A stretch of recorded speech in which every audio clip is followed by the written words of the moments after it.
Dering ketiga ujian masuk untuk Red Mountain College hampir mendapatkan hasilnya pada siang hari.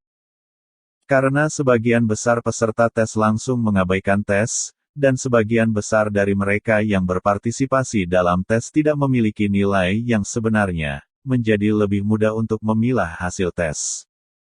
Di ruang konferensi besar, beberapa penyihir yang mengenakan jubah mentor gelap mengekspresikan emosi mereka tentang informasi yang ada. Skor rata-rata tahun ini lebih rendah lagi. Hanya 1,9. Berkat Bai Xiao, dia memecahkan rekor yang bertahan selama 1.200 tahun. Tapi 330 poin didistribusikan secara merata ke puluhan ribu orang, dan benar-benar tidak ada yang tersisa. Ini adalah hal yang baik. Ini menunjukkan bahwa penerapan Jun Sen Ball menjadi semakin matang. Tetapi bahkan Jun Sen Ball memiliki keterbatasan. Jika tidak ada tes yang tidak manusiawi di ring ketiga, kita akan kehilangan hal langka ini. Bakat. Prinsip dasar Jun Sen Ball adalah untuk merangsang resonansi energi magis tubuh manusia. Tentu saja, tidak ada hubungannya dengan tubuh magis yang terisolasi dan terlarang secara alami ini. Bagaimanapun, ini adalah fisik yang diyakini oleh banyak sarjana. Itu tidak pernah benar-benar ada. Mereka yang berbicara di tempat kejadian semuanya berada di akademi seorang penyihir yang sangat berkualitas dan bergengsi. Zhu Junsen bahkan muncul secara langsung di kursi utama meja konferensi, tetapi sepertinya dia tidak termasuk, memegang dokumen di tangannya dan tetap diam. Untungnya, ini bukan pertama kalinya dekan bertindak seperti ini. Setiap kali laboratorium numerik mengalami kesulitan keuangan, orang akan melihat Grandmaster putus asa. Dan pilihan paling bijak saat ini adalah mengabaikannya. Jika tidak, siapapun yang menjawab akan kehilangan uang. Banyak orang yang hadir telah belajar darah dan air mata. Seorang mentor yang lebih tua berjubah ungu mengubah topik pembicaraan dan berkata, "Omong-omong, apakah ada yang melakukan pemeriksaan lebih rinci tentang dia? Apakah yang disebut tubuh sihir terlarang itu benar dan kinerja cincin ketiga dan tubuh sihir terlarang benar?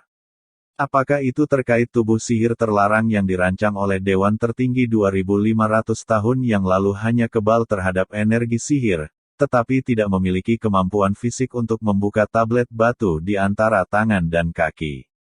Menurut data yang dikumpulkan di situs tes cincin ketiga, kebugaran fisiknya normal dapat mencapai lebih dari 15 kali lipat batas manusia, dan seni bela diri yang unik dapat lebih meningkatkan kekuatan fisik ini.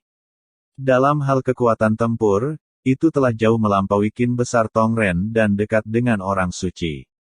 Kekuatan senjata biokimia semacam ini, saya khawatir itu tidak ada hubungannya dengan tubuh terlarang. Itu benar-benar membuat orang penasaran. Tanpa infiltrasi energi magis, struktur fisiologis manusia saja tidak cukup untuk mengerahkan kekuatan yang begitu kuat, jadi jika ada kesempatan untuk membedahnya. Apakah kamu gila membedah muridmu sendiri? Ini bukan anatomi yang mematikan. Apa bedanya dengan kemampuan penyembuhannya? Jika dia memotong 2 pisau, itu akan sembuh dalam sekejap mata. Sebaliknya, dia bisa mendapatkan kompensasi yang besar dari akademi. Oh, kamu belum pernah mendengar tentang 80 juta. Kisah minuman keras, apakah menurutmu dia akan kekurangan uang? Siapa bilang itu kompensasi uang magang wanita di laboratorium fisiologi kita terkenal? Rayuan kamu terlalu hina dan tak tahu malu. Kenapa hina dan tak tahu malu memperhatikan satu masalah pesulap wanita? Mereka punya pacar. Aku belum resmi berkencan. Anda mendapatkan tempat kedua dalam tes di akhir tahun ajaran.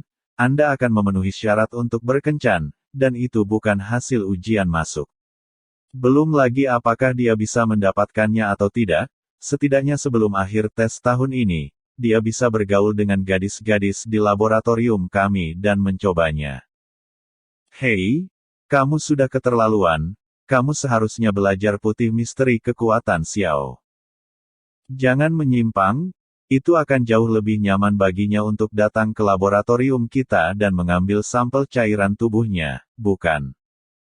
Saat banyak tutor senior akan bertengkar, seseorang mengetuk 2 kali. Turun dari meja dan menarik perhatian semua orang. Itu adalah penyihir Parubaya dengan jubah hitam legam. Dari luar, itu adalah contoh hidup dari pria Parubaya yang berminyak, tubuh gemuk, perut besar, kulit di pipinya longgar dan kasar, dan janggut tumbuh berantakan di pucat, di sekitar bibir pecah-pecah, dan di dagu berlapis-lapis. Lemak di sudut mata dan pipinya terkulai ke bawah, yang membuatnya terlihat sedikit murung secara alami, dan rambut tipis di bagian atas kepalanya menambahkan sedikit kesedihan pada kesuraman ini. Namun, ada banyak mentor senior yang hadir, tetapi tidak ada yang berani meremehkan orang ini. Zheng Liming, dekan urusan akademik Hongshan College, adalah salah satu master sihir senior di daratan yang paling dekat dengan ranah apokalipse. Ia juga seorang polimat dengan cadangan ilmu yang paling dekat dengan dekan di kampusnya.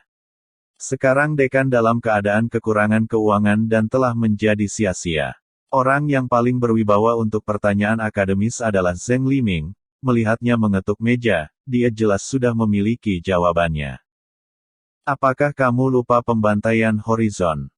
Mata Zheng Liming menyala begitu dia membuka mulutnya. Ya, berbicara tentang Bai Xiao, seorang biadab dari utara, bagaimana kita bisa melupakan pembantaian Horizon? 100 tahun yang lalu, Raja Xiang dari perbatasan utara kekaisaran memimpin pasukannya melakukan ekspedisi ke pegunungan yang tertutup salju. Pasukan 100.000 pasukan dimusnahkan dalam waktu setengah bulan. Bahkan para penyihir yang menemani pasukan dalam ekspedisi itu bisa tidak melarikan diri. Selama Perang Dunia Pertama, informasi yang relevan disegel oleh kekaisaran sebagai rahasia.